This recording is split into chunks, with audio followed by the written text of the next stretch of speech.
नमस्कार, मैं शिक्षा मिश्रा झारखंड के सुप्रभात मीडिया में आपका स्वागत करती हूं। दोस्तों, झारखंड के तमाम छोटी बड़ी खबरों को जानने के लिए हमारे चैनल को सब्सक्राइब करें और साथ ही कमेंट सेक्शन में ज़रूर बताएं कि आप झारखंड के किस जिले से हमारे न्यूज़ को देख रहे हैं। तो चलिए शुरू करते हैं खबर को, जानते हैं आज के मुख्य समाचार। मैट्रिक में टॉप 10 में 143 परीक्षार्थी, जमशेदपुर के अभिजीत शर्मा और 5 छात्राएं पहले नंबर पर। झारखंड एकेडमिक काउंसिल जैक की ओर से मंगलवार को 10वीं बोर्ड परीक्षा का रिजल्ट घोषित किया गया। परीक्षा में टॉप 10 में इस बार 143 परीक्षार्थी सम्मिलित हुए, जिसमें जमशेदपुर के बिस्टोपुर स्थित SRK हाई स्कूल के अभिजीत शर्मा के साथ बो रिजोर्ट +2 स्कूल की तनु कुमारी, कॉर्मल हाई स्कूल चक्रधरपुर की Tanya Shah girls high school Hariharganj की रिया कुमारी, इंदिरा गांधी बालिका हाई स्कूल हजारीबाग की निशा वर्मा और कॉर्मेल हाई स्कूल चक्रधरपुर की निशु कुमारी 490 अंक लाकर संयुक्त रूप से टॉपर घोषित की गई। जबकि दूसरे स्थान पर 2 परीक्षार्थी लातेहार सरस्वती विद्या मंदिर के राहुल रंजन तिवारी और हरिहरगंज के श्वेता कुमारी रहे। दोनों को 489 अंक प्राप्त हुए हैं। तीसरे स्थान पर 5 परीक्षार्थी रहे, जिसमें हरिहरगंज के शिवम कुमार, टुंडे की रीना कुमारी, रांची उर्सुलाइन कॉन्वेंट स्कूल की खुशी कुमारी, पौलोजोरी के विशाल कुमार शर्मा, उत्क्रमित हाई स्कूल मोतीडीह के अभिजीत कुमार और उर्सुलाइन कॉन्वेंट रांची की मनीषा कुमारी शामिल हैं। इन सभी को 488 अंक मिले।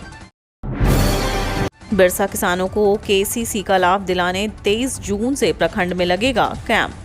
मुख्यमंत्री हेमंत सोरेन और कृषि मंत्री बादल के प्रयासों से राज्य के किसानों को किसान क्रेडिट कार्ड से आच्छादित करने का प्रयास लगातार किया जा रहा है। बीते 2 महीने में किसान क्रेडिट कार्ड के लिए विशेष कैंप का आयोजन किया गया। आगामी 23 जून से प्रखंड स्तर पर कैंप का आयोजन किया जा रहा है।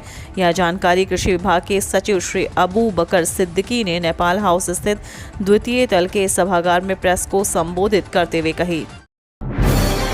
ओवैसी की मुश्किलें बढ़ी, हेमंत सरकार ने पाकिस्तान जिंदाबाद के नारे पर कराई FIR।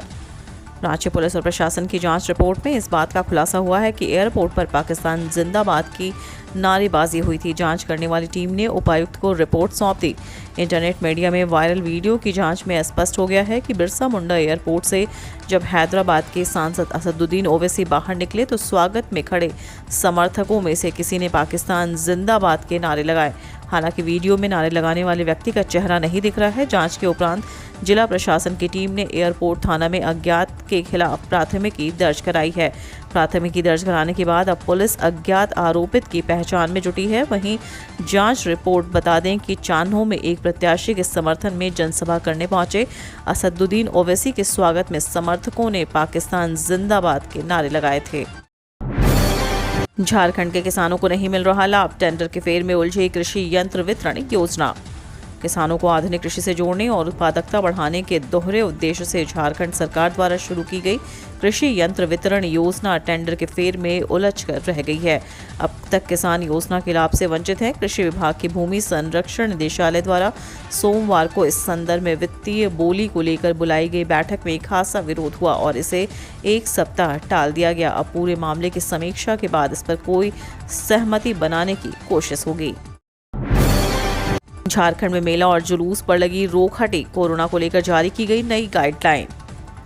राज्य में कोरोना संक्रमण की बढ़ती रफ्तार को देखते हुए झारखंड सरकार ने एक नई कोरोना गाइडलाइन जारी की है। आपको बता दें, कोरोना काल में संक्रमण के कारण पिछले 2 साल तक राज्य में मेला और किसी भी तरह के जुलूस पर सरकार ने प्रतिबंध लगाई थी, लेकिन इस बार लगी रोक हटा ली गई है। इसके तहत इस बार सरकार ने राज्य में मेला और जुलूस की अनुमति दे दी है। यानी इस बार लोगों को रथ यात्रा और श्रावणी मेले में जाने की छूट मिल गई है। इसके साथ ही अब रांची समेत पूरे राज्य में भगवान जगन्नाथ की रथ यात्रा और देवघर बासुकीनाथ में श्रावणी मेले का आयोजन किया जाएगा। नई गाइडलाइन के अनुसार जुलूस और मेले के आयोजन का रास्ता साफ हो गया। इसके साथ ही किसी भी कार्यक्रम में निर्धारित व्यक्तियों की संख्या भी खत्म कर दी गई है। हालांकि पब्लिक प्लेस पर सोशल डिस्टेंसिंग और मास्क का उपयोग करना जरूरी है। राज्यपाल ने राजभवन में किया योगाभ्यास, कहा 150 से अधिक देशों का मिला समर्थन। राज्यपाल रमेश बैस ने राजभवन में आयोजित सामूहिक योगाभ्यास कार्यक्रम में भाग लिया। एवं सभी को अंतर्राष्ट्रीय योग दिवस की बधाई व शुभकामनाएं दी। उन्होंने इस अवसर पर कहा कि पूरे विश्व ने हमारे योग पद्धति को अपनाया है। हमारे लिए बहुत गर्व की बात है कि जब हमारे माननीय प्रधानमंत्री नरेंद्र मोदी ने वैश्विक मंच पर अंतर्राष्ट्रीय योग दिवस के संदर्भ में प्रस्ताव रखा तो 150 से अधिक देशों ने इसका समर्थन किया। योग से विभिन्न रोगों का निदान हो सकता है। विभिन्न स्थलों पर पूर्ण उत्साह के साथ अंतर्राष्ट्रीय योग दिवस मनाया जा रहा है। उन्होंने कहा कि सभी योग को अपने दैनिक जीवन का हिस्सा बनाएं तथा अन्य लोगों को भी योग को अपनाने के लिए प्रेरित करें। मांडर उपचुनाव का शोर थमा, सत्ता और विपक्ष ने झोंकी ताकत, 23 को डाले जाएंगे वोट।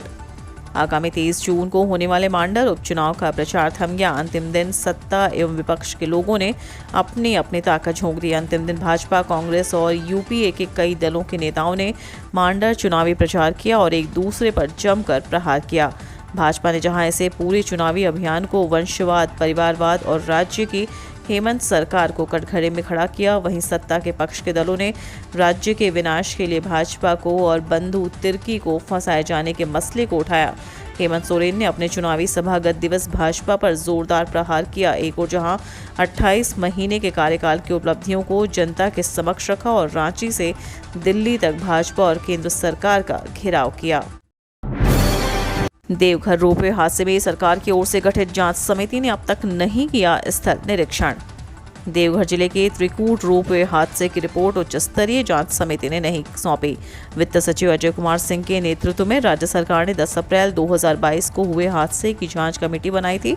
रोपवे हादसे में 48 लोग 40 घंटे से ज्यादा समय तक हवा में अटके रहे थे। बाद में सेना, आईटीबीपी और दूसरी टीमों की मदद से लोगों को हेलीकॉप्टर के जरिए बचाया गया था। 3 दिन तक चले बचाव अभियान में 3 लोगों की मौत बचाव कार्य के दौरान हुई थी। इसके बाद 20 अप्रैल को सरकार ने एक उच्चाधिकार प्राप्त समिति का गठन कर दिया। समिति को 2 महीने में रिपोर्ट देने के लिए कहा गया था।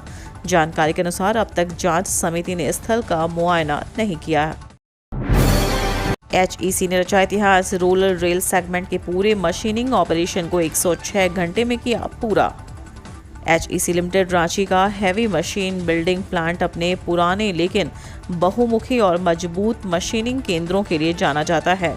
HMBP ने ड्रैग लाइन का रोलर रेल सेगमेंट, जो एक बहुत ही महत्वपूर्ण और सटीक काम है, मशीन की उसी विशेषता का उपयोग करके चालू किया जाता है। इस संबंध में कंपनी सेक्रेटरी अभय कंठ ने बताया कि HEC संकट के दौर से गुजरते हुए भी रिकॉर्ड कम समय में उपकरण का निर्माण कर इतिहास रचने का काम किया है। पूर्व में जो मशीन कंपनी ने 146 घंटे में तैयार की थी, उसे वर्तमान संकट के दौर में कंपनी ने मात्र 106 घंटे में तैयार कर इतिहास रचने का काम किया है।